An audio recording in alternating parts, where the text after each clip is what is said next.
my story starts with a stack on the netball court.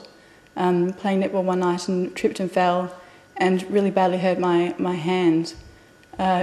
It basically just didn't get better, and over time my dexterity in my hand actually got worse. So typing skills went from a 60 sort of words a minute typer to a one-finger typist.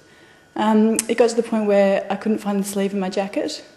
If I went to find the sleeve, my arm would get shaky, and I was always the last person at the doors. I was always the slowest person. Looking back, it began to take me longer to get out of the house in the morning.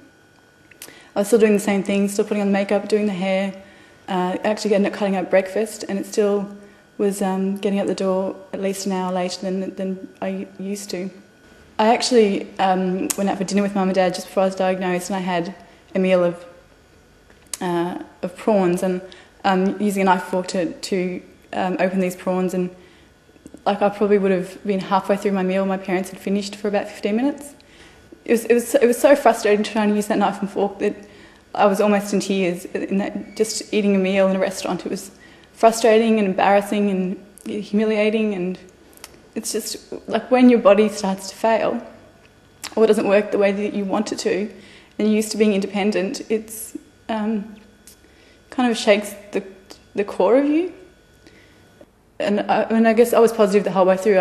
Even when I got the request from the neurologist to go and have brain scans and the MRIs in my brain and my spine, I still didn't kind of think that anything would be wrong. I guess I had this blind faith in my body that it would heal itself. And I think it was only in telling other people that I was going to get brain and spine scans that I thought, neurologists don't recommend people get these things for no good reason.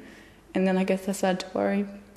So the fact that I started showing symptoms means that I would have had the disease for 2 or 3 years before I started showing symptoms, because it's a degenerative disorder. So the depletion of my dopamine cells would have happened over quite a few years for me to actually start showing symptoms. So I probably would have had Parkinson's 2 or 3 years before I actually started showing symptoms. So looking back, it's probably age 25, 26 that my dopamine began to disappear.